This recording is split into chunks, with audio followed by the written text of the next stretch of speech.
Hello everyone, math filament YouTube channel में आपका बहुत बहुत स्वागत है। आज का जो क्लास है वो बहुत ही खास होने वाला है, क्योंकि आज के क्लास में हम लोग पढ़ेंगे क्लास 11 की जो केमिस्ट्री की क्लास है ये।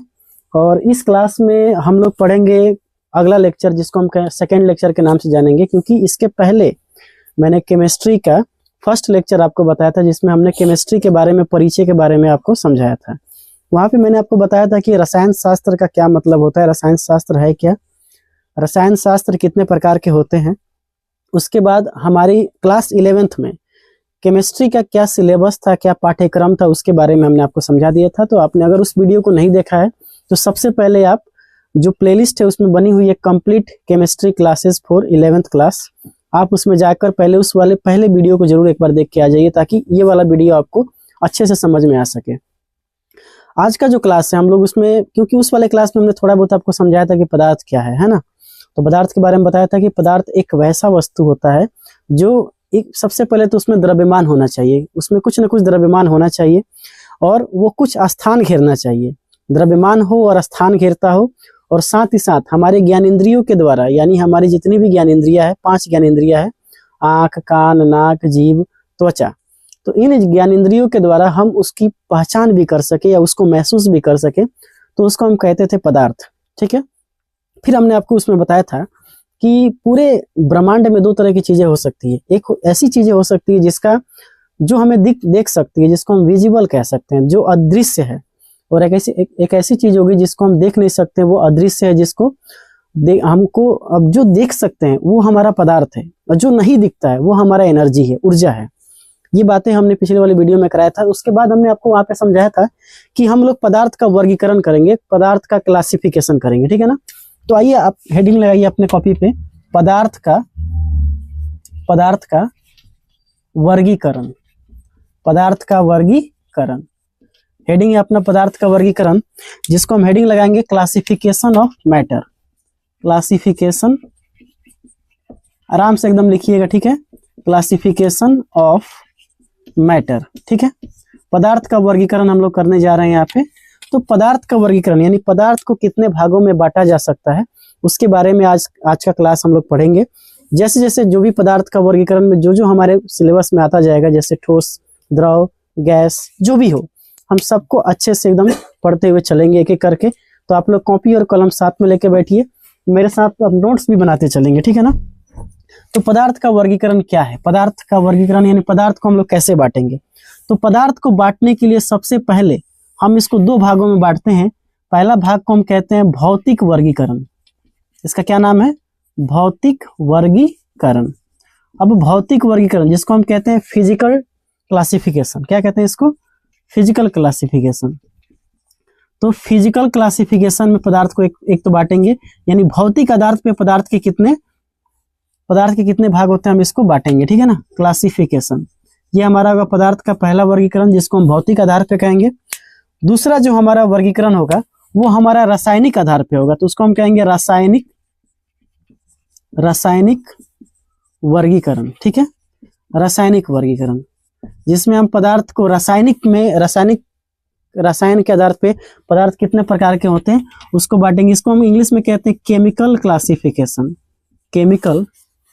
क्लासिफिकेशन, ठीक है। तो ये हमारा पदार्थ का वर्गीकरण हम 2 तरह से बांटने जा रहे हैं। 2 हमारा बेस है, एक बेस हमारा यह है कि भौतिक वर्गीकरण, और दूसरा बेस हमारा क्या है? रासायनिक वर्गीकरण। भौतिक वर्गीकरण के अनुसार पदार्थ के 5 प्रकार होते हैं। कितने प्रकार होते हैं पदार्थ के? 5 प्रकार। सबसे पहला पदार्थ का जो प्रकार होता है उसको हम कहते हैं ठोस। क्या कहते हैं? ठोस, जिसको हम इंग्लिश में कहते हैं सॉलिड। क्या कहते हैं? सॉलिड, पहला पदार्थ। दूसरा जो हमारा होता है पदार्थ, उसको हम कहते हैं द्रव, उसको द्रव कहते हैं, लिक्विड, वो हमारा क्या है? लिक्विड। तीसरा जो हमारा वर्गीकरण है उसको हम कहते हैं गैस। क्या कहते हैं उसको? गैस, ये हमारा तीसरा वर्गीकरण है। और चौथा वर्गीकरण हमारा जो है उसको हम कहते हैं प्लाज्मा। क्या कहते हैं? प्लाज्मा। पदार्थ का चौथा वर्गीकरण क्या है? प्लाज्मा। और पदार्थ का 5वां वर्गीकरण है जिसको हम कहते हैं Bose-Einstein condensate. Bose-Einstein condensate, condensate. ये हमारा पदार्थ का 5वां वर्गीकरण है। इसको हम शॉर्ट में कहते हैं BEC। तो अगर आपसे कोई पूछेगा कि पदार्थ को भौतिक वर्ग के आधार पे पदार्थ को कितने भागों में बांटा गया, तो आपका आंसर होगा ठोस, द्रव, गैस, प्लाज्मा और बोस आइंस्टीन कंडेंसेट। पदार्थ की चौथी अवस्था है प्लाज्मा। पदार्थ की 5वीं अवस्था है बोस आइंस्टीन कंडेंसेट। एक बात आप ध्यान में रखेंगे, पदार्थ की 6ठी, 7वीं, 8वीं भी अवस्थाएं होती है। 6ठी अवस्था को फर्मियोन कहते हैं, ठीक है। खैर अभी हमारे सिलेबस में इतना ही हमको पढ़ लेना है। इन सभी को हम बारी बारी से क्या करेंगे, पढ़ेंगे। उसके बाद रासायनिक आधार पे पदार्थ की बात करें हम, तो रासायनिक आधार पे पदार्थ के प्रकार होते हैं 2। एक ऐसा पदार्थ होता है जिसको हम कहते हैं शुद्ध पदार्थ। क्या कहते हैं? शुद्ध पदार्थ। शुद्ध पदार्थ जिसको हम कहते हैं प्योर मैटर। क्या कहते हैं इसको? Pure matter. ये हमारा शुद्ध पदार्थ है। दूसरा जो हमारा पदार्थ होता है उसको हम कहते हैं अशुद्ध पदार्थ। अशुद्ध पदार्थ जिसको हम कहते हैं इम्प्योर मैटर। क्या कहते हैं इसको? Impure matter. एक बात आप ध्यान में रखिएगा कि हम पदार्थ को सबस्टांस भी कह सकते हैं ना, यानी पदार्थ को हम क्या कह सकते हैं? सबस्टांस। तो शुद्ध पदार्थ में 2 तरह, इसको 2 भागों में बांट दिया गया है। सबसे पहला जो भाग है उसको हम कहते हैं तत्व। क्या कहते हैं? तत्व, जिसको हम कहते हैं एलिमेंट। क्या कहते हैं इसको? एलिमेंट। और जो इसमें एक और आता है उसको हम कहते हैं यौगिक, यानी कंपाउंड। क्या कहते हैं इंग्लिश में उसको? यौगिक या कंपाउंड, ठीक है। यौगिक या कंपाउंड। अशुद्ध पदार्थ में हमारा आ जाता है मिश्रण। क्या आता है? मिश्रण, जिसको हम इंग्लिश में कहते हैं मिक्सचर। क्या कहते हैं? मिक्सचर। फिर आगे भी तत्वों को, यौगिक को बांटा जाता है, तो उसको थोड़ा हम आगे अब इसको आपको बताते हैं। फिर से पदार्थ का रासायनिक वर्गीकरण। सबसे पहले हमने क्या किया? पदार्थ का वर्गीकरण किया, क्लासिफिकेशन ऑफ मैटर, जिसमें भौतिक वर्गीकरण में कितने पदार्थ होते हैं? ठोस, द्रव, गैस, प्लाज्मा और बोस आइंस्टीन कंडेंसेट। रासायनिक वर्गीकरण कैसे किया? शुद्ध पदार्थ जिसको हम कहते हैं प्योर मैटर, और अशुद्ध पदार्थ जिसको कहते हैं इम्प्योर मैटर। अब ये शुद्ध पदार्थ क्या है, अशुद्ध पदार्थ क्या है, तत्व क्या है, यौगिक क्या है, मिश्रण क्या है, सभी को हम बढ़िया से पढ़ेंगे, ठीक है ना। तो इसको हम लोग अच्छे से पढ़ेंगे। तब तक आप इसका एक स्क्रीनशॉट ले लीजिए, उसके बाद हम इसको अगला देखते हैं, आगे देखते हैं, ठीक है ना। तो अभी हमने आपको बता रहा था कि पदार्थ का रासायनिक वर्गीकरण हम लोग उसी में आगे बढ़ेंगे ना। तो पदार्थ का रासायनिक वर्गीकरण आप लोग आगे उसमें लिखे होंगे, उसी को हम लोग आगे बढ़ाते हैं क्योंकि हमारे पास जगह की कमी है। पदार्थ का रासायनिक वर्गीकरण, ठीक है। तो पदार्थ का रासायनिक वर्गीकरण जिसको हम कहते हैं केमिकल डिवीजन ऑफ मैटर। इसको जब हम लोग बांटते हैं तो यहाँ पे हमने आपको बताया था कि 2 तरह के पदार्थ हो सकते हैं रासायनिक आधार पे। एक होगा शुद्ध पदार्थ। कैसा होगा? शुद्ध पदार्थ, जिसको हम कहेंगे प्योर मैटर। प्योर मैटर, शुद्ध पदार्थ। दूसरा जो पदार्थ होगा उसको हम कहेंगे अशुद्ध पदार्थ। अशुद्ध पदार्थ, जिसको हम कहेंगे इम्प्योर मैटर। क्या कहेंगे इसको? इम्प्योर मैटर, ठीक है। ये हमारा 2 तरह के पदार्थ हुआ था, अभी हमने आपको पढ़ा था, इस चीज को पढ़ा है। जब शुद्ध पदार्थ को हम लोग आगे बांटते हैं तो उसमें एक होता है तत्व। क्या होता है? तत्व, जिसको हम कहते हैं एलिमेंट। तत्व को किस नाम जानते हैं इंग्लिश में? एलिमेंट। और दूसरा जो हमारा पदार्थ होता है उसमें होता है यौगिक, जिसको हम इंग्लिश में कहते हैं कंपाउंड। क्या कहते हैं इसको? कंपाउंड। साथ साथ आप लोग लिखते चलेंगे। जो अशुद्ध पदार्थ है वो होता है मिश्रण। क्या होता है? मिश्रण, जिसको हम कहते हैं मिक्सचर। मिक्सचर। जब तत्व की बात करते हैं तो तत्व को आगे 3 भागों में बांट दिया जाता है। सबसे पहला जो होता है उसको कहते हैं धातु। क्या कहते हैं? धातु, जिसको हम कहते हैं मेटल। पहला क्या हो गया? धातु, जिसको हम कहते हैं मेटल। और इसको बांटते हैं अधातु। अधातु, जिसको हम कहते हैं नॉन मेटल। क्या कहते हैं इसको? Non metal. उसके बाद और इसको भागों में बांटते हैं, उसको कहते हैं उपधातु। क्या कहते हैं इसको? उपधातु, जिसको हम कहते हैं मेटलवाइड। मेटलवाइड, ठीक है। ये हमारा हो गया तत्व 3 प्रकार का। जब हम लोग यौगिक की बात करते हैं तो यौगिक को भी 2 भागों में बांट देते हैं। सबसे पहला जो भाग होता है उसको कहते हैं कार्बनिक यौगिक। कार्बनिक यौगिक। कार्बनिक यौगिक, जिसको कहते हैं ऑर्गेनिक कंपाउंड। क्या नाम, इसको किस नाम जानते हैं? ऑर्गेनिक कंपाउंड, ठीक है। जो दूसरा हमारा होता है उसको हम कहते हैं अकार्बनिक यौगिक। अकार्बनिक यौगिक, अकार्बनिक यौगिक। Inorganic compound, inorganic compound, inorganic compound, ठीक है। मिश्रण की बात हम करें तो मिश्रण को हम लोग बांटते हैं दो भागों में। एक को हम कहते हैं समांगी मिश्रण। क्या कहते हैं? समांगी मिश्रण। और दूसरा को हम कहते हैं विषमांगी मिश्रण। क्या कहते हैं इसको? विषमांगी मिश्रण। समांगी मिश्रण को इंग्लिश में कहते हैं होमोजीनियस मिक्सचर। क्या कहते हैं इसको? होमोजीनियस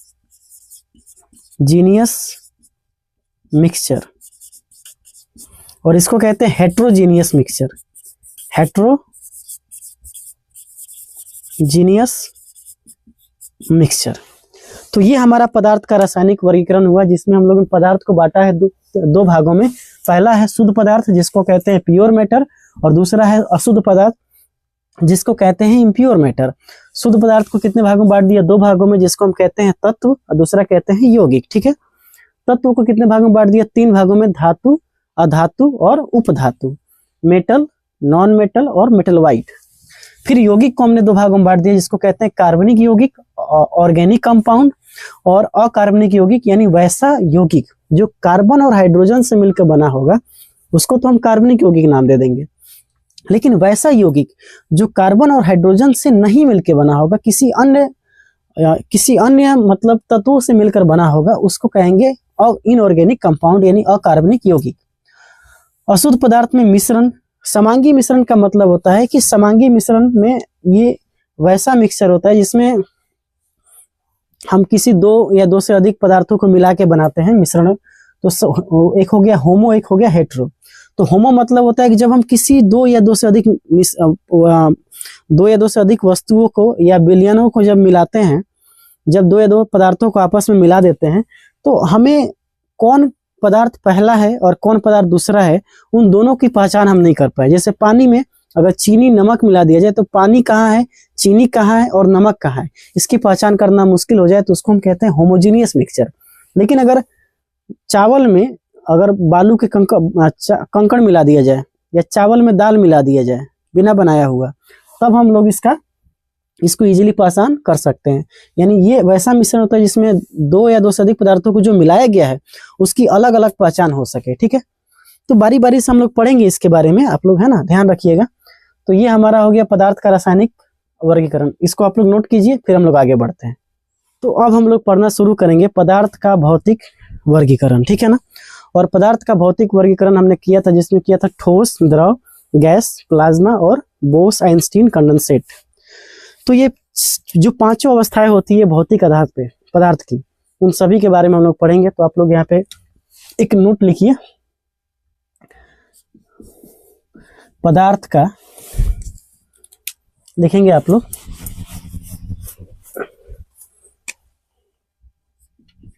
पदार्थ का भौतिक वर्गीकरण, पदार्थ का भौतिक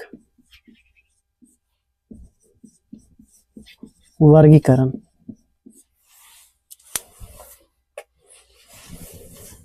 पदार्थ का भौतिक वर्गीकरण, तो पदार्थ का भौतिक वर्गीकरण हम लोग करेंगे, जिसमें हमने अभी आपको बताया था कि पदार्थ के भौतिक वर्गीकरण कैसे किया था। हमने सबसे पहले आपको बताया था ठोस के बारे में, ठीक है ना।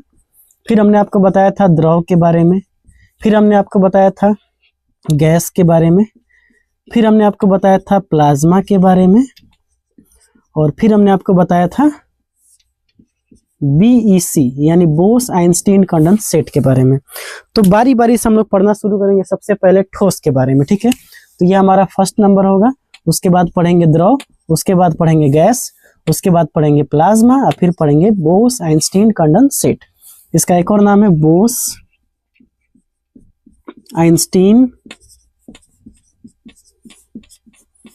कंडेंसेट, ठीक है। तो ये हमारा पांचवा अवस्था है। तो आप लोग हेडिंग लगाइए पदार्थ का भौतिक वर्गीकरण। सबसे पहले पढ़ना शुरू करते हैं ठोस के बारे में, ठीक है। ठोस, ठोस जिसको हम कहते हैं इंग्लिश में सॉलिड, क्या कहते हैं, सॉलिड, इसके बारे में पढ़ेंगे। तो हेडिंग लगाइए सबसे पहले ठोस। ध्यान से समझिएगा ठोस क्या है।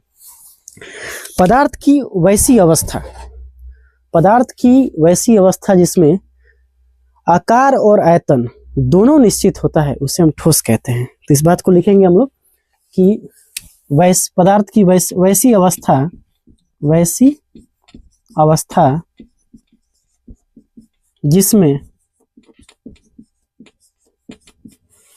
जिसमें पदार्थ की वैसी अवस्था जिसमें आकार और आयतन, आकार और आयतन दोनों निश्चित होता है, दोनों निश्चित होता है, निश्चित होता है। पदार्थ की वैसी अवस्था जिसमें आकार और आयतन दोनों निश्चित होता है, उसे हम क्या कहते हैं, ठोस कहते हैं, ठीक है ना। उसे ठोस कहते हैं, उसे आप लोग लिख सकते हैं ठोस कहते हैं। लेकिन एक बात आपसे मैं इस बात को समझाने की कोशिश करूंगा कि पदार्थ का आकार, जैसे एग्जाम्पल के तौर पे अगर हम मान के चले ईंट, जैसे हम मान के चले ये मार्कर, जैसे हम मान के चले डस्टर, जैसे हम मान के चले लोहा, ठीक है, जैसे हम मान के चले पत्थर, लकड़ी, जैसे में आप लिख सकते हैं, जैसे में आप लिखेंगे लोहा, लोहा का एकदम आकार निश्चित होता है, आयतन भी निश्चित होता है। लकड़ी, ठीक है, लकड़ी हो गया। मार्कर भी आप लिख सकते हैं, ये मार्कर, देखें मार्कर, ठीक है। ईंट, ठीक है, ईंट हो गया हमारे पास, लकड़ी हो गया, ठीक है, कलम, etc इत्यादि। तो ये जितने भी बातें हमने यहाँ पे, जितना भी एग्जाम्पल आपको बताया है, इन सभी का आकार और आयतन दोनों क्या होता है, निश्चित। जैसे मान के चलिए, अब जैसे मान के चलते हैं, एक हमने ले लिया ईंट, क्या ले लिया, ईंट, ये हमारा ईंट है। इस ईंट पे मान लीजिए लिखा है राज, ठीक है। तो इस ईंट पे राज लिखा है, इसका मतलब इसका जो आकार है वो बदलेगा नहीं। आकार क्या है, आकार एकदम निश्चित है। अगर मान लेते हैं कि ये इतना आयतन घेरता है, इतना जगह घेरता है, आयतन का मतलब क्या होता है, जगह को घेरना, है ना। आयतन का मतलब होता है जगह को घेरना, जितना वो जगह घेरता है वही उसका क्या है, आयतन है। तो इसका आकार भी देखेंगे और आयतन भी देखेंगे, तो आयतन और आकार दोनों क्या होगा, निश्चित होगा। क्या होगा, निश्चित होगा, यानी फिक्स होगा, ये बदलेगा नहीं, ठीक है ना, ये बदलेगा नहीं। ये ईंट की जो आकार और आयतन दोनों क्या होती है, निश्चित होती है, ठीक है। बात समझ में आ रहा है। आयतन का मतलब क्या होता है, निश्चित होता है। अब सवाल आपसे ये पूछा जाएगा कि मान लीजिए कि इसका आकार और आयतन दोनों निश्चित क्यों होते हैं आखिर क्या कारण है कि ठोस का आकार और आयतन दोनों निश्चित होता है। तो निश्चित इसीलिए होता है क्योंकि हम लोग किसी भी अगर ठोस की बात करें, जैसे मान के चलते हैं ये ठोस है, तो ठोस के अंदर छोटे ऐसे कण पाए जाते हैं। क्या पाए जाते हैं, कण।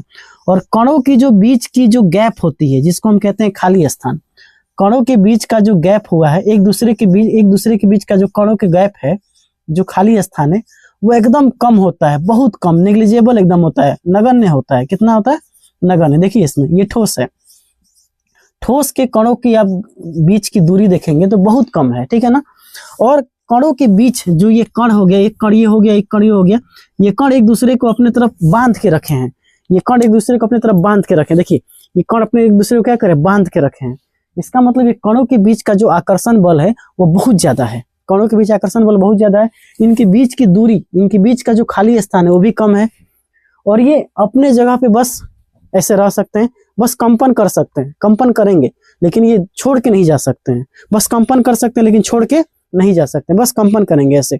ठोसों का जो कण होता है वो बहुत पास पास होता है, इसीलिए ये लोग क्या कर सकते हैं, कंपन कर सकते हैं। क्या कर सकते हैं, कंपन कर सकते हैं। और इनके बीच का जो आकर्षण बल होता है वो बहुत अधिक होता है। क्या होता है, बहुत अधिक होता है। तो इस बात को मैं लिख रहा हूं यहाँ पे, एक चीज आप लोग लिखिएगा डॉट करके,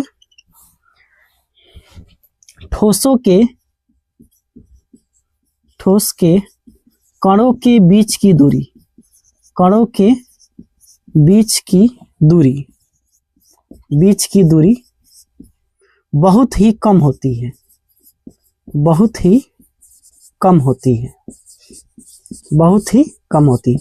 ठोसों के कणों के बीच की दूरी बहुत ही कम होती है, इसीलिए एक दूसरे को ये अपने आप को छोड़ के नहीं जा सकते, लेकिन हाँ एक जगह पे कंपन कर सकते हैं, ऐसे कंपन करेंगे, है ना।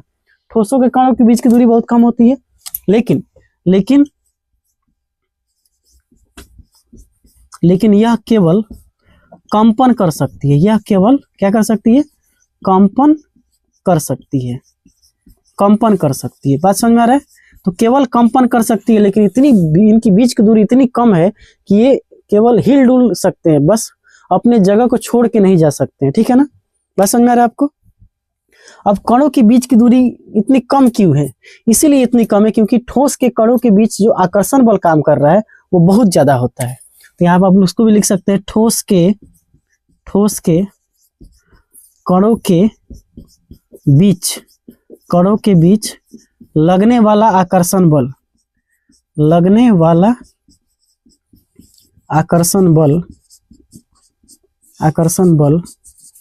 बहुत ही अधिक होता है, बहुत ही अधिक होता है, बहुत ही अधिक होता है। तो ठोस के बीच जो कण होते हैं उसके बीच लगने वाला जो आकर्षण बल है वो बहुत क्या है, अधिक है, ठीक है ना। इसीलिए ठोस जो होते हैं अपने जगह से हिल डुल सकते हैं, लेकिन छोड़ के जा नहीं सकते हैं। अब इनके कणों के बीच जो आकर्षण बल है वो बहुत कम है, इसीलिए इनको हम, जैसे ये ठोस हो गया, इसको हम कितना भी कोशिश करें तो इसको हम दबा नहीं सकते, दबा सकते हैं इसको नहीं दबा सकते, क्योंकि इसकी जो संपीड्यता है, जो कंप्रेसिबिलिटी है वो बहुत नगण्य है। इसको भी आप लिख सकते हैं, ठोस की संपीड्यता, जिसको हम कहते हैं कंप्रेसिबिलिटी। क्या कहते हैं, कंप्रेसिबिलिटी बहुत ही कम होता है, बहुत कम एकदम। ये एरो का जो नीचे का तीर क्या बता रहा है, बहुत कम है। इसी अवस्था को हम क्या कहते हैं, ठोस कहते हैं, ठीक है। तो इसको आप समझ गए होंगे पूरा कि वैसी अवस्था जिसका आकार और आयतन दोनों क्या होता है, निश्चित होता है, उसे ठोस कहते हैं। जैसे में लोहा, लकड़ी, मार्कर, ईंट, कलम इत्यादि, इसके आकार और आयतन एकदम निश्चित होते हैं। इसलिए क्यों निश्चित होते हैं, क्योंकि ठोस के कणों के बीच की दूरी बहुत ही कम होती है और ये केवल कंपन कर सकता है, ठीक है। ठोस के कणों के बीच लगने वाला जो आकर्षण बल है बहुत ही अधिक होता है, इसीलिए केवल इसकी बीच की दूरी कम है, क्योंकि ठोस के कण एक दूसरे को बांध के रखे हैं। और जब ठोस के कण इतने पास है तो हम उसको दबा नहीं सकते, है ना, उसको दबा नहीं सकते क्योंकि उसकी कंप्रेसिबिलिटी क्या होती है, कम होती है। और भी इसके बारे में हम लोग प्रॉपर्टीज देखते हैं ठोस के, इसको आप लोग नोट कीजिए, तब तक आगे बढ़ते हैं। तो हम लोग पढ़ रहे थे ठोस, और ठोस के बारे में इतना बातें हमने सीखा। अब हम लोग ठोस में आगे सीखते हैं कुछ ठोस की प्रॉपर्टी होती है। जैसे हमने आपको सबसे पहले हम लोग जानेंगे, हम लोग ठोस में ही पढ़ रहे हैं ना, तो ठोस के ही आगे पढ़ना है हम लोग को। ठोस यानी सॉलिड, उसी में आगे बात बढ़ाएंगे हम लोग। हमने आपको बताया कि ठोस का आकार और आयतन दोनों क्या होता है, निश्चित होता है। अब निश्चित क्यों होता है, क्योंकि ठोस के कणों के बीच का जो आकर्षण बल होता है बहुत ही ज़्यादा होता है। जब बहुत ज़्यादा होगा तो ठोस के कण एकदम पास होंगे, तो उनके बीच का जो गैप होगा, जो खाली स्थान होगा, वो बहुत कम होगा। खाली स्थान अगर बहुत कम होगा तो ठोस के जो कण होंगे वो केवल कंपन कर सकेंगे, इधर उधर नहीं भाग सकते हैं, है ना, केवल कंपन करेंगे अपने जगह, ठीक है। जब ठोस के कण बहुत पास होंगे, एकदम कस के बंधे हुए हैं, एक दूसरे को आपस में कस के बंधे हुए, तो आप उसको दबा नहीं सकते, कंप्रेस नहीं कर सकते हैं, तो संपीड़न उसमें बहुत कम होगी, तो उसको कहते हैं संपीड्यता। वो भी क्या होती है, बहुत ही कम होती है ठोस में। तो सबसे पहला प्रॉपर्टी हम लोग ठोसों की बात सीखते हैं, घनत्व। तो ठोसों के घनत्व के बारे में आपका क्या ख्याल है। तो देखिए, घनत्व को हम कहते हैं डेंसिटी। क्या कहते हैं इसको, डेंसिटी। ठोस को जो घनत्व होता है, तो ठोसों में जो घनत्व होगा, घनत्व का मतलब ही होता है कि वो कितना घना है। तो हम जानते हैं कि ठोस के जो कण होते हैं बहुत ही पास होते हैं। अगर ठोस के कण बहुत पास होंगे तो उसका जो घनत्व होगा बहुत ज़्यादा होगा। तो हम यहाँ पे लिख सकते हैं कि ठोस का घनत्व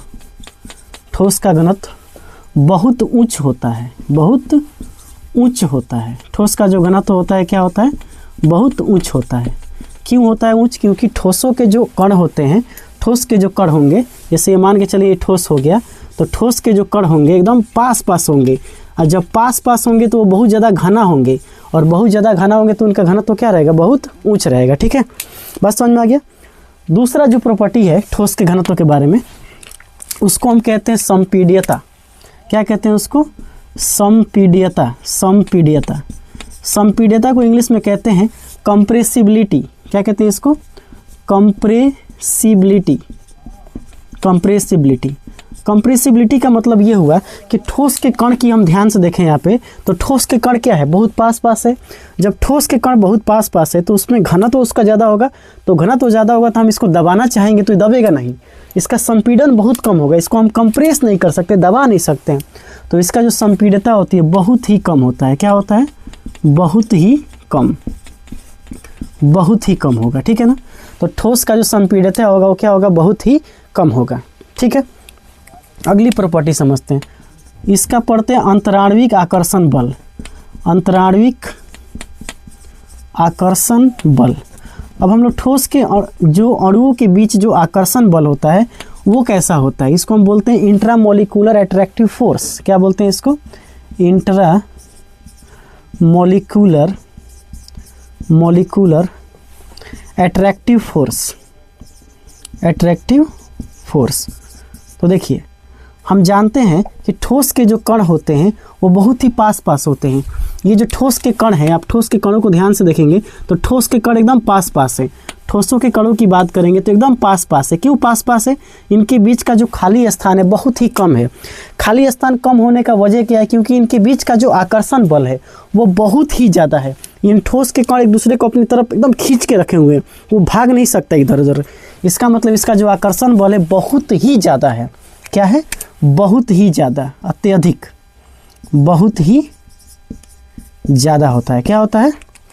बहुत ही ज़्यादा होता है। तो ठोस का जो अंतराण्विक आकर्षण बल होता है वो बहुत ही ज़्यादा होता है। अगली प्रॉपर्टी की हम बात करते हैं। अगला जो प्रॉपर्टी है ठोस में ही हम लोग पढ़ रहे हैं, सब है ना। एक होता है अंतराण्विक स्थान। अंतराण्विक स्थान जिसको हम कहते हैं इंटरमोलिकुलर स्पेस। क्या कहते हैं इसको? Intramolecular space. तो इंट्रामोलिकुलर स्पेस की बात हम क्या करते हैं? तो आप ध्यान से आप देखेंगे यहाँ पे ठोस है, ये जो हमने बनाया है यहाँ पे क्या है? ये ठोस है। ठोस यानी सॉलिड है। अगर सॉलिड की हम बात करें यहाँ पे तो हम देख रहे हैं इसके अणुओं के बीच जो गैप है बहुत ही कम है, एकदम स्थान उसके बीच क्या है? बहुत ही कम। तो ये क्या होता है? अंतराण्विक स्थान बहुत ही कम होता है। क्या होता है? बहुत ही कम। यहाँ पे हम लोग लिखेंगे बहुत ही कम, बहुत ही कम, बहुत ही कम, एकदम बहुत ज़्यादा कम, है ना। ठोस का जो अंतराण्विक स्थान यानी अणुओं के बीच का जो गैप है, कणों के बीच की जो गैप है वो बहुत ही कम होता है, ठीक है ना। अगला जो प्रॉपर्टी हम लोग सीखेंगे गतिज ऊर्जा के बारे में। क्या किसके बारे में पढ़ेंगे? एक और चीज़ समझ लेते हैं, प्रसार। प्रसार क्या होता है? जिसको हम कहते हैं एक्सपेंशन। क्या कहते हैं इसको? एक्सपेंशन। अब एक बात बताइए, प्रसार का मतलब होता है फैलाव। क्या होता है? इसको हम सिंपल भाषा में कह सकते हैं क्या है? ये फैलाव है। तो हम कणों के बीच की फैलाव की बात करें तो हम जानते हैं कि कणों के बीच जो कणों का जो ठोस के जो कण होते हैं बहुत ही पास पास होते हैं। बहुत ही पास पास होने का वजह क्या है? क्योंकि इनका आकर्षण बल ज़्यादा होता है। आकर्षण बल ज़्यादा होता है तो हम इसको कंप्रेस नहीं कर सकते हैं क्योंकि इसके बीच का जो गैप है बहुत ही कम है। तो प्रसार होगा? नहीं होगा, बहुत ही कम होता है, बहुत ही कम। इसका जो प्रसार क्या होगा? बहुत ही कम, क्योंकि ये फैल नहीं पाएगा, है ना। ठोस का जो प्रसार होगा बहुत ही कम होगा। अगला प्रॉपर्टी हम लोग सीखते हैं। अगला प्रॉपर्टी है विसरण। विसरण जिसको हम कहते हैं डिफ्यूजन। क्या कहते हैं इसको? डिफ्यूजन। डिफ्यूजन का मतलब क्या होता है? डिफ्यूजन का मतलब होता है कि अगर हम एक जगह किसी, जैसे अगरबत्ती का जो सुगंध होता है हम कमरे के किसी एक कोने में रखते हैं तो उसका जो सुगंध होता है पूरे कमरे में फैल जाता है। मतलब कि एक जगह रखने पर उसका फैलाव क्या हो गया? पूरे कमरे में हो गया। इसी को हम क्या कहते हैं? डिफ्यूजन कहते हैं। बात समझ में आ रहा है? तो क्या जो ठोस का जो डिफ्यूजन होगा, जो विसरण होगा, उसमें होगा बहुत ज़्यादा नहीं होगा क्योंकि ठोस एक जगह ही रहेगा, वो कहीं फैल नहीं सकता है। तो ये डिफ्यूजन भी क्या होता है? बहुत ही कम। क्या होता है ये? बहुत ही कम। डिफ्यूजन भी होगा बहुत ही कम होगा, ठीक है, बहुत ही कम होगा। बात समझ में आ रही है? अब एक बात बताइए, ठोस के एक अगला क्वालिटी है उसको हम कहते हैं गतिज ऊर्जा। क्या कहते हैं उसको? गतिज ऊर्जा, जिसको इंग्लिश में कहते हैं काइनेटिक एनर्जी। क्या कहते हैं इसको? Kinetic energy. अब ठोसों की जो कणों की काइनेटिक एनर्जी होगी वो बहुत ही कम होगी क्योंकि ठोस के जो कण है वो हिल डुल तो सकते ही नहीं है। इसका मतलब ये एक दूसरे को इधर उधर लेके नहीं जा सकता है। तो इसकी जो काइनेटिक एनर्जी होगी क्या होगी? बहुत ही बहुत ही कम, एकदम न्यूनतम क्या हो जाएगी, बहुत ही कम। तो यहाँ पे ये पूरा का पूरा ठोस हमने आपको समझा दिया। हमने आपको क्या बताया कि ठोस वैसे पदार्थ की अवस्था है जिसका आकार और आयतन दोनों क्या होता है, निश्चित होता है। आकार और आयतन निश्चित क्यों होता है, क्योंकि उसके अणुओं के बीच का जो आकर्षण बल होता है बहुत ही ज़्यादा होता है। उनके अणुओं के बीच का जो गैप होता है, जो स्थान होता है जिसको हम कहते हैं अंतराणविक स्थान, वो भी बहुत कम होता है। जब बहुत कम होगा तो वो जो कण होंगे एक दूसरे को छोड़ के नहीं भाग सकते हैं, बस एक जगह पे कंपन कर सकते हैं, ठीक है ना। फिर हमने आपको बताया कि ठोसों में घनत्व क्या होता है, बहुत ही उच्च होता है। इसकी संपीड्यता बहुत ही कम होती है, आकर्षण बल बहुत ही ज़्यादा होता है, अंतराणविक स्थान बहुत ही कम होती है, और प्रसार बहुत ही कम होगा, विसरण बहुत ही कम होगा, और गतिज ऊर्जा बहुत ही कम होगा, क्योंकि इसमें दो ही चीज़ें ज़्यादा होती है, ठीक है ना। एक होता है घनत्व, एक होता है आकर्षण बल। तो ये आपको पूरा का पूरा समझ में आ गया होगा। चलिए आगे देखते हैं अगला वाला, ठीक है। बात करें यहाँ पे, तो हेडिंग लगाइए सबसे पहले द्रव। 2 नंबर अवस्था है द्रव। द्रव द्रव्य नहीं बोल सकते, द्रव्य पदार्थ को ही कहते हैं ना, तो इसको हम कहते हैं लिक्विड स्टेट। क्या कहते हैं, लिक्विड। द्रव यानी लिक्विड। अब ध्यान से आप समझिएगा द्रव के बारे में। द्रव की हम ध्यान से देखें आप द्रव के बारे में, तो हम जानते हैं कि द्रव का जो आकार होता है वो बदलते रहता है, लेकिन उसका जो आयतन होगा, यानी 1 लीटर अगर पानी है तो पानी 1 ही लीटर रहेगा, चाहे आप किसी भी बर्तन में उसको रख लीजिए। लेकिन द्रव की खासियत क्या है कि अगर द्रव को आप किसी भी बर्तन में रखेंगे, उसी बर्तन का रूप धारण कर लेगा। वो क्या कर लेगा, उसी बर्तन का रूप धारण कर लेगा। जैसे अगर आप द्रव को गिलास में रखते हैं तो गिलास का रूप ले लेगा, अगर आप द्रव को पाइप में रखते हैं तो पाइप का रूप ले लेगा, अगर द्रव को आप किसी मेटा में रख देंगे तो मेटा का रूप ले लेगा, अगर द्रव को किसी ऐसे बर्तन में उसका शेप अजीब तरीका का है तो उसका रूप ले लेगा। यानी ये इसका कोई आकार है ही नहीं।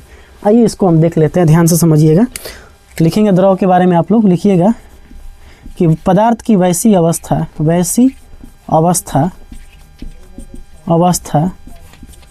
जिसमें पदार्थ की वैसी अवस्था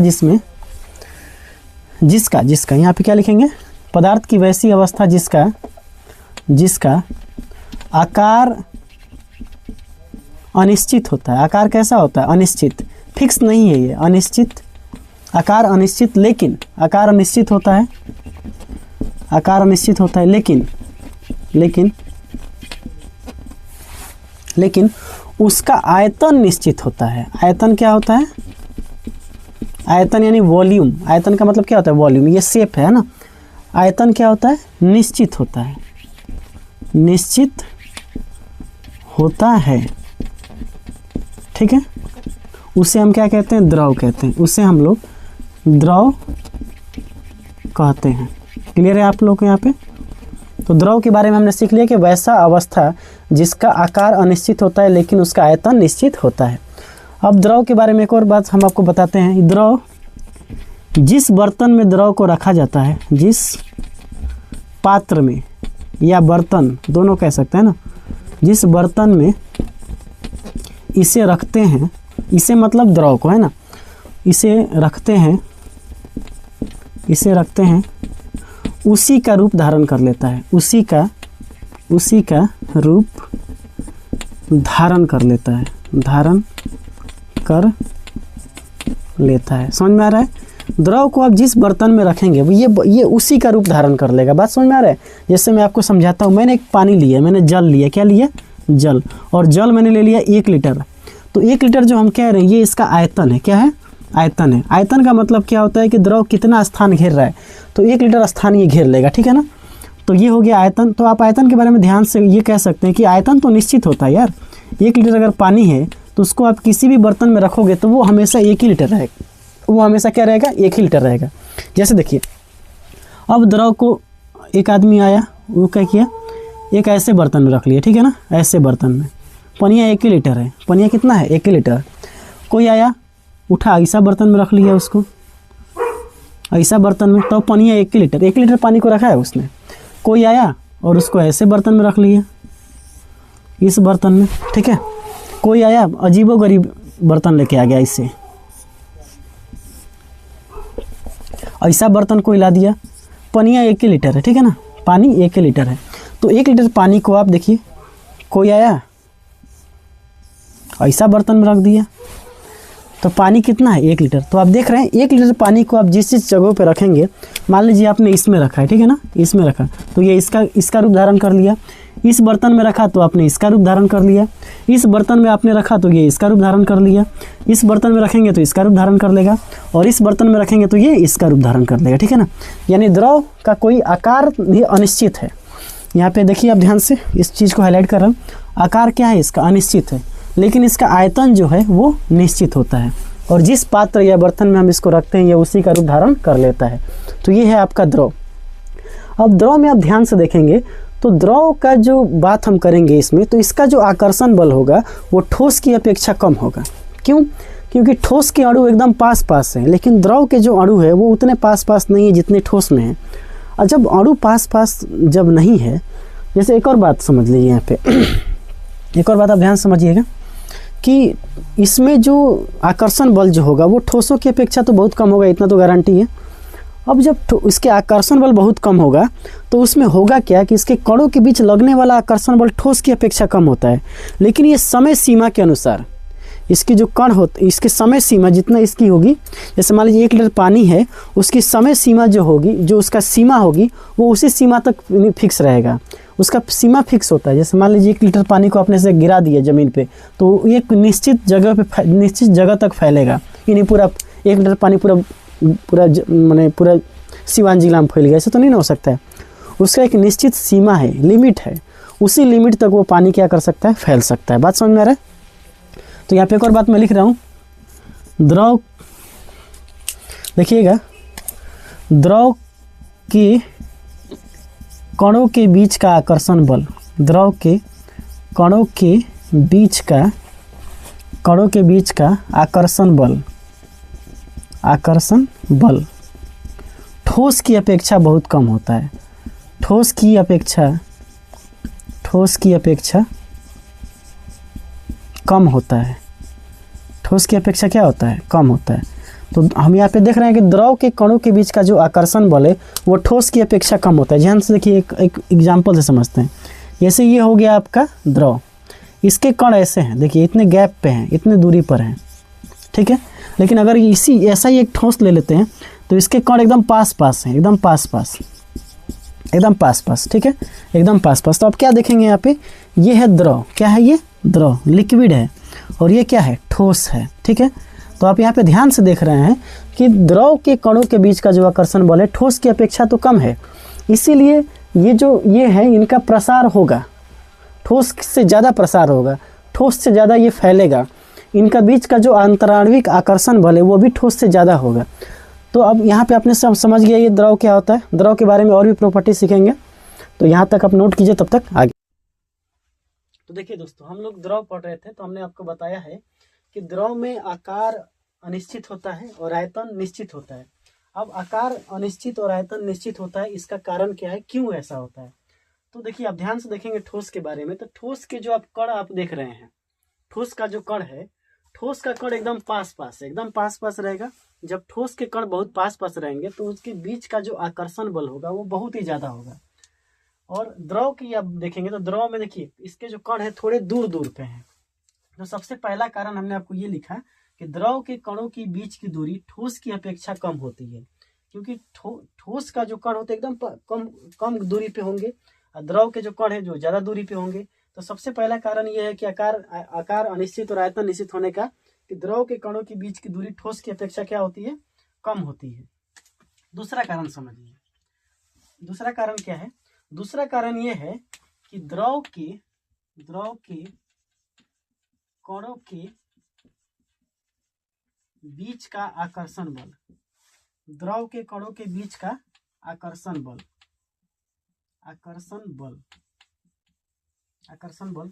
ठोस की अपेक्षा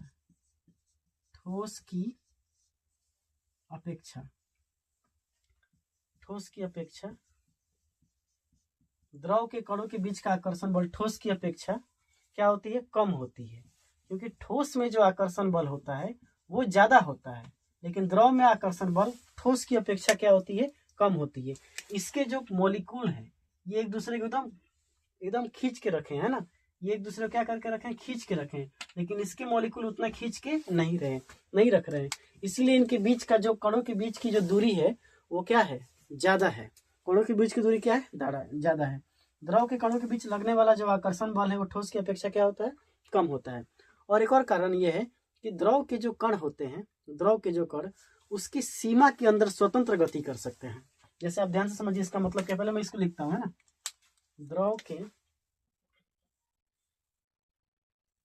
इसके कण, इसके मतलब द्रव के कण सीमा के अंदर, सीमा मतलब बाउंड्री, है ना।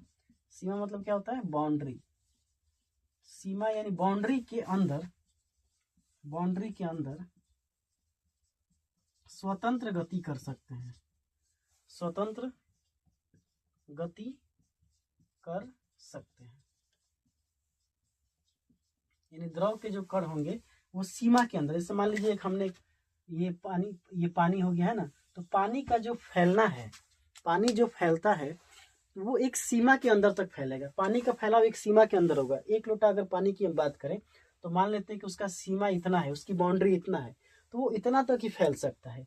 और इसके जो कण होंगे, जैसे मान लीजिए इसके कण हो गए, ये कण हो गए इस पानी के यानी जल के, तो इसके जो कण होंगे इसी सीमा के अंदर गति करेंगे। ये कण यहाँ जाएगा, ये कण यहाँ जाएगा, और ये कण यहाँ जाएगा, और ये कण यहाँ जाएगा, और ये कण यहाँ जाएगा। यानी इसी सीमा के अंदर क्या करते हैं, वो स्वतंत्र गति कर सकते हैं। तो हमने यहाँ पे क्या सीखा कि द्रव के आकार अनिश्चित और आयतन निश्चित क्यों होता है, क्योंकि द्रव के जो कण होते हैं उनके बीच जो दूरी होती है, बीच की दूरी ठोस की अपेक्षा क्या होती है, कम होती है। द्रव के कणों के बीच आकर्षण बल ठोस की अपेक्षा कम होता है, और इसका जो कण होते हैं, इसके जो पार्टिकल्स होते हैं वो इसी सीमा के अंदर क्या कर सकते हैं, स्वतंत्र गति कर सकते हैं। तो ये हो गया आपका द्रव के बारे में। आइए द्रव के कुछ गुण के बारे में हम लोग सीखते हैं, ठीक है। चलिए इसको नोट कर लीजिए, ये स्क्रीनशॉट, आगे बढ़ते हैं। देखिए ध्यान से समझिएगा। सबसे पहले हम घनत्व की बात करें। पहले हम एक काम करते हैं, यहाँ पे मैंने एक बना लिया, ये आपका एक पदार्थ हो गया। ये पदार्थ है जिसका ये है क्या, द्रव। क्या है ये, द्रव। ये वाला पदार्थ जो है ये द्रव है, ठीक है। और एक और पदार्थ हमने बना लिया जिसको हम कहेंगे ठोस। क्या कहेंगे, ठोस। और इसके जो पदार्थ होंगे एकदम पास होंगे, एकदम पास। इनके बीच का जो गैप होगा बहुत ही कम होगा, एकदम कम। ये आपका क्या होंगे, ये हो गया आपका ठोस, ठीक है ना।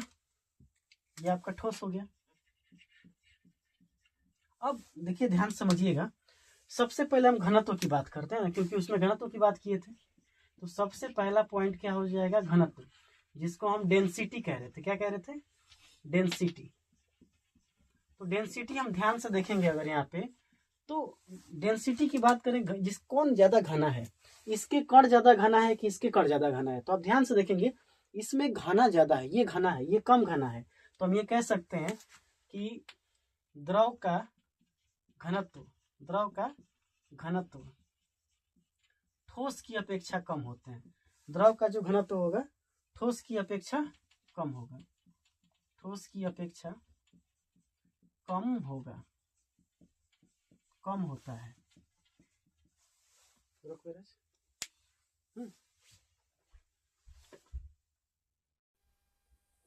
तो यहाँ पे हम देखिए द्रव के बारे में और थोड़ा आगे डिस्कस करते हैं कि द्रव जो होता है, लिक्विड, यहाँ पे ये हमने जो बनाया है, ये जो पदार्थ की अवस्था जो हमने आपको दिखाया है यहाँ पे, ये आपका द्रव है।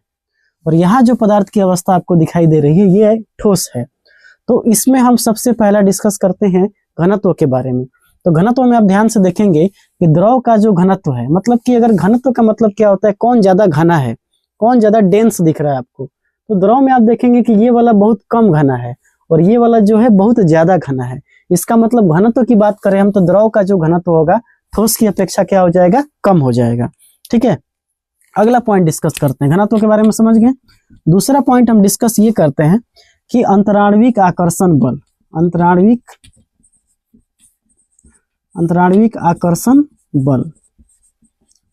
आकर्षण बल की बात करते हैं, इंट्रामोलिकुलर अट्रैक्शन फोर्स, ठीक है।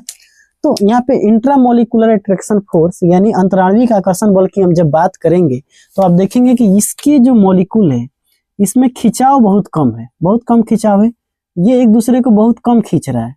लेकिन अगर आप ध्यान से देखेंगे इसके जो मॉलिक्यूल है एकदम चिपका हुआ है, एकदम एक दूसरे को बांध के रखा है। बांध के रखा है इसका मतलब ये हुआ कि अगर आकर्षण बल की हम बात करेंगे तो आकर्षण बल सबसे ज्यादा हमको किस में दिखाई दे रही है? ठोस में।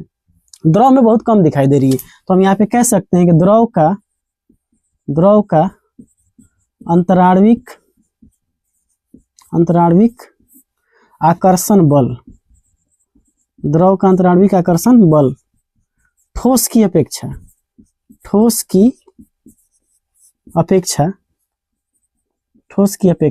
कम होता है।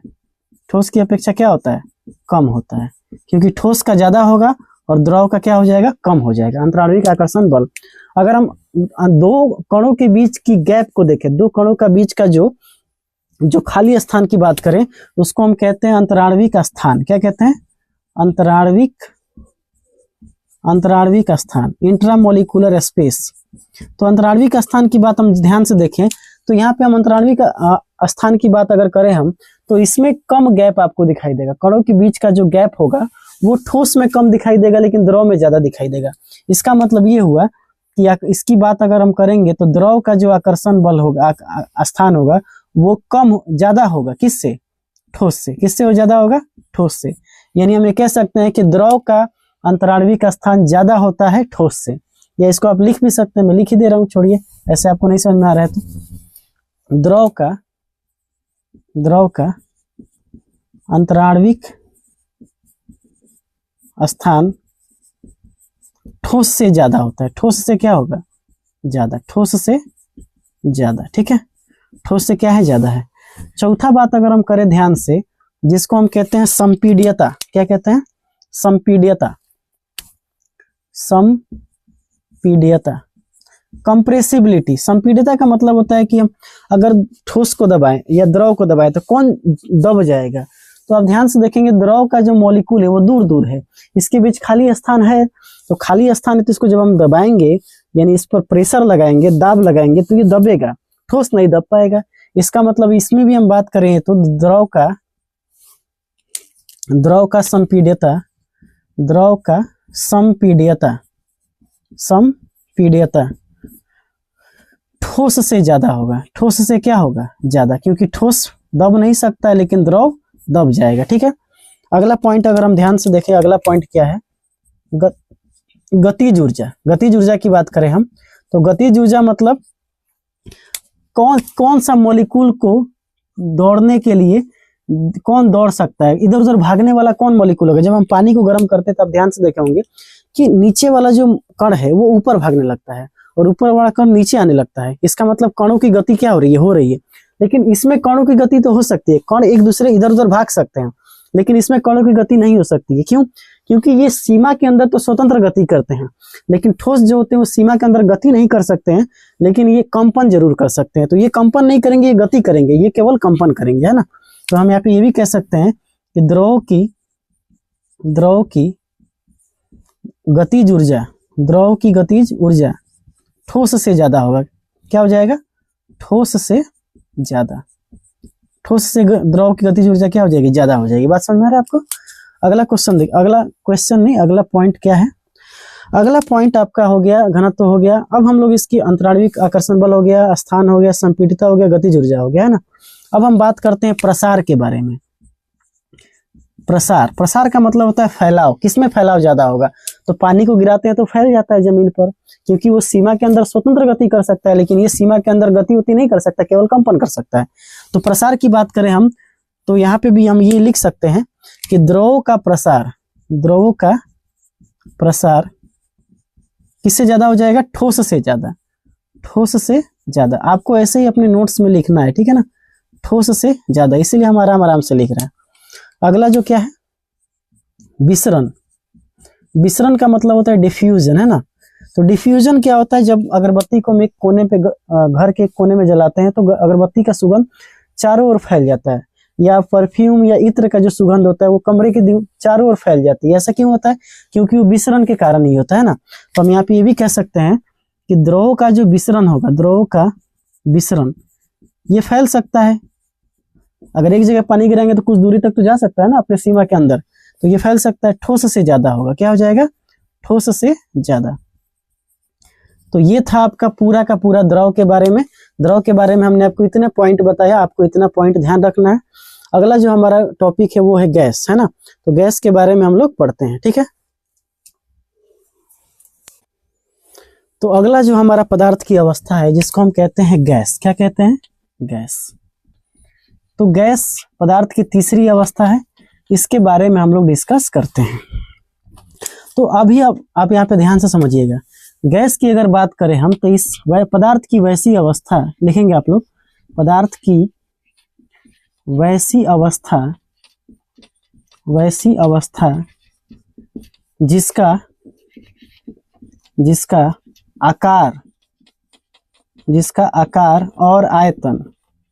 जिसका आकार और आयतन दोनों अनिश्चित होता है, दोनों अनिश्चित होता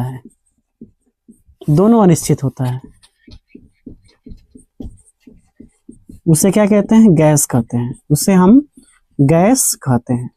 यानी पदार्थ की वैसी अवस्था जिसमें आकार और आयतन दोनों क्या होगा, अनिश्चित होगा, उसे हम क्या कहेंगे, उसे गैस कहेंगे, ठीक है ना। जैसे में अगर आप ध्यान से देखेंगे, जैसे की बात करें हम, तो जैसे जितने भी आपको गैस है, जैसे सबसे पहला आप लिखेंगे ऑक्सीजन, ये भी एक गैस है, इसका कोई आकार नहीं है, कोई आयतन नहीं है, एक बार ऑक्सीजन निकला वो पूरे चारों ओर फैल गया, सारा का सारा आकार ही है ना। कार्बन डाइऑक्साइड, कार्बन मोनोऑक्साइड, है ना, वायु भी है, मेथेन भी है, गोबर गैस, ये जितने भी हमने आपको बताया, इन सभी का ना तो कोई आकार है और ना ही कोई आयतन है, ठीक है ना। ये सब पदार्थ की तीसरी अवस्था क्या कहलाएगी, गैस कहलाएगी। क्या कहलाएगी, गैस कहलाएगी। बात समझ में आ रहा है। अब एक बात आपको यहाँ पे ध्यान देना है कि क्यों हम पदार्थ का आकार और आयतन दोनों अनिश्चित होता है, पदार्थ का आकार और आयतन दोनों अनिश्चित होता है। तो जरा कंपेरिजन करते हैं ना, जरा आप ध्यान से देखिएगा। सबसे पहले अगर ठोस की बात करें तो ये आपका क्या है, ठोस है। इस ठोस में आप ध्यान से देखेंगे तो इसके कणों का जो गैप है वो बहुत ही कम है। कणों का जो गैप आपको दिखाई देगा यहाँ पे, इतना कम दिखाई देगा कि यहाँ पे गैप ही नहीं है, साफ ही गैप नहीं है। ये ठोस हो गया, ठीक है ना। अगर हम इसकी बात करें तो ये क्या है, ठोस है, जिसको हम सॉलिड कहते हैं। अगर सेम टू सेम अगर हम लिक्विड की बात करें, यानी द्रव की बात करें, तो द्रव में आप ध्यान से देखेंगे यहाँ पे, तो इसके कणों के बीच गैप है, देखिए इसके कणों के बीच क्या है, गैप है। ये आपका क्या है, द्रव है। अगर आप गैस में ध्यान से देखेंगे तो गैस का कोई सीमा नहीं है, ये आपका क्या है, गैस है, ठीक है। ये क्या कहलाएगा, गैस। तो ठोस, द्रव और गैस में आप ध्यान से कंपैरिजन करके देख रहे हैं, तो इसके कणों का बीच का जो गैप है, जो खाली स्थान है, बहुत कम है, इसमें थोड़ा ज्यादा है और इसमें बहुत ही ज्यादा है। द्रव के, ठोस की बात करें तो ठोस के जो कण होते हैं बस कंपन कर सकते हैं, कंपन करेगा, लेकिन अपने जगह को छोड़ के नहीं जा सकता है। इसके ये कंपन नहीं करेगा, ये अपने जगह को छोड़कर बस समय सीमा के अंदर, अपने बाउंड्री के अंदर खूब टहलेगा, सब है ना, टहलते रहेगा। लेकिन अगर गैस की बात करें तो इसका कोई सीमा नहीं है भाई, ये चारों दिशाओं में फैल सकता है, चारों दिशाओं में क्या हो जाएगा, फैल जाएगा। तो आप ध्यान से देखें, क्योंकि इसका जो आकर्षण बल है वो बहुत ही कमजोर है, और जब बहुत कमजोर है तो इसको मौका मिल जाएगा, ये भाग जाएगा तुरंत, है ना। क्या कर जाएगा, ये भाग जाएगा। बात समझ में आ रहा है।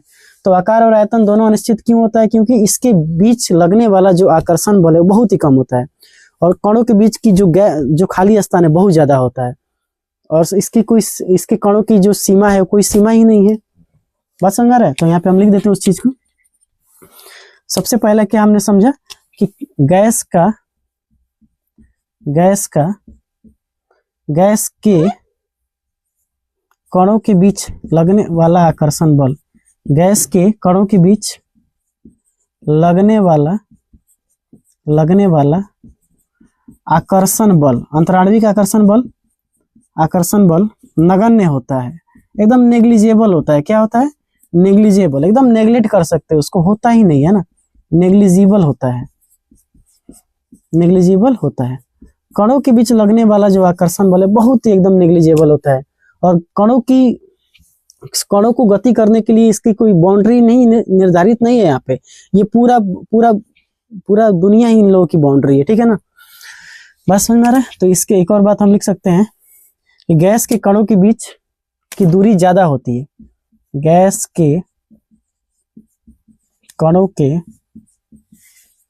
बीच की दूरी, गैस के कणों की बीच की दूरी बहुत ज्यादा होती है। क्या होती है?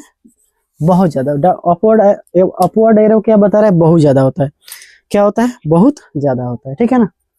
और एक और बात आप ध्यान से देखेंगे, इनको गति करने के लिए इनके पास कोई सीमा की जरूरत नहीं है। पूरा का पूरा ये सारे चारों दिशाओं में क्या कर सकती है? टहल सकती है, घूम सकती है। बात समझ में आ रहा है? चलिए, अब एक और बात आप यहाँ पे ध्यान से देखेंगे कि हम जब ठोस की बात कर रहे थे तो वो केवल कंपन कर रहे थे।